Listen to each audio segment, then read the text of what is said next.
दोस्तों, हमारे जीवन में जो भी होता है कहते हैं कि वो पहले से ही निर्धारित होता है।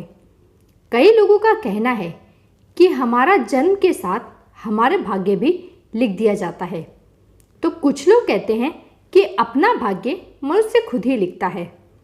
दोस्तों, कहा जाता है कि मनुष्य अपने जीवन में जो भी कर्म करता है उसी कर्म से उसके भाग्य का निर्माण होता है।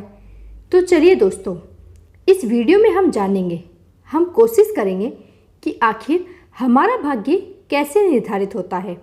दोस्तों, आप सभी ने भगवान श्री कृष्ण की कृष्ण लीला देखी होगी। उसमें जब आकाशवाणी हुई थी कि जिसमें देवकी का 8वां पुत्र ही कंस का वध करेगा, तब कंस ने ये सोचा कि वो अगर बालक का वध ही कर देगा तो उसका वध कैसे होगा। तो जब भी देवकी के कोई भी संतान होती तो कंस उसे मार देता। लेकिन जब देवकी का 8वां पुत्र पैदा हुआ अर्थात भगवान कृष्ण, तब उन्होंने जन्म भी लिया, पले बड़े और भविष्यवाणी के आधार पर कंस का वध भी किया था। तो दोस्तों, इससे ये देखने को मिला कि कंस की मृत्यु उसके जन्म के पहले ही निर्धारित हो चुकी थी, या ये कहो कि उसके जन्म के साथ उसकी मृत्यु भी निर्धारित हुई। दोस्तों, जब मनुष्य पैदा होता है तो उसके जीवन का सारा लिखा विधि का विधान पहले से ही लिख दिया जाता है।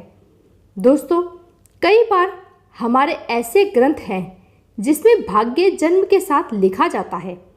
ऐसी बातें बताते हैं, जैसे आप रामायण को देख लो। रामायण सबसे बड़ा उदाहरण है।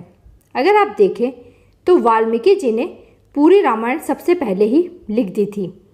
माता सीता धरती में चली जाएगी, भगवान राम लव कुश का पालन पोषण करके अपना कर्तव्य पूर्ण करके वैकुंठ धाम चले जाएंगे। जब वाल्मीकि ने लव कुश को रामायण सिखाई, तब उन्होंने लव कुश को भी केवल वहाँ तक का ही बताया था जहाँ तक घटनाएं चल रही थी। उसके आगे की कथा, आगे क्या होना है, वो वाल्मीकि जानते थे। इसलिए हम कह सकते हैं कि जन्म के साथ भाग्य भी लिख दिया जाता है। कब क्या होना है ये सब दोस्तों लिख दिया जाता है। दोस्तों, यह सबसे बड़ी बात ये है कि आप जो कर्म करते हैं उसी से आपके भाग्य का निर्माण होता है, तभी कर्म प्रधान भी है। आप अगर अच्छे कर्म करते हैं तो आपके साथ अच्छा होगा, यदि आप बुरे कर्म करते हैं तो आपका भाग्य भी वैसा ही होगा। कई लोग सोचते हैं कि मैं इस जन्म में इतना अच्छा कर्म कर रहा हूँ, किसी के साथ गलत नहीं करता, किसी के साथ मैंने कभी कोई बुरा नहीं किया, फिर भी मेरे साथ बुरा ही हो रहा है। तो ये सब आपके पूर्व जन्मों का फल है। आपने पूर्व जन्म में जो बुरे कर्म किए हैं उसका भुगतान इस जन्म में आपको करना पड़ता है, और इस जन्म में जो आप सबका भला करते हैं, अच्छा करते हैं, तो उसका फल आपको बाद में ज़रूर मिलेगा। दोस्तों, एक बात तो साफ है, हमारा भाग्य हमारे हाथ में। अच्छा कर्म तो अच्छा भाग्य होगा और बुरे कर्म का तो बुरा नतीजा।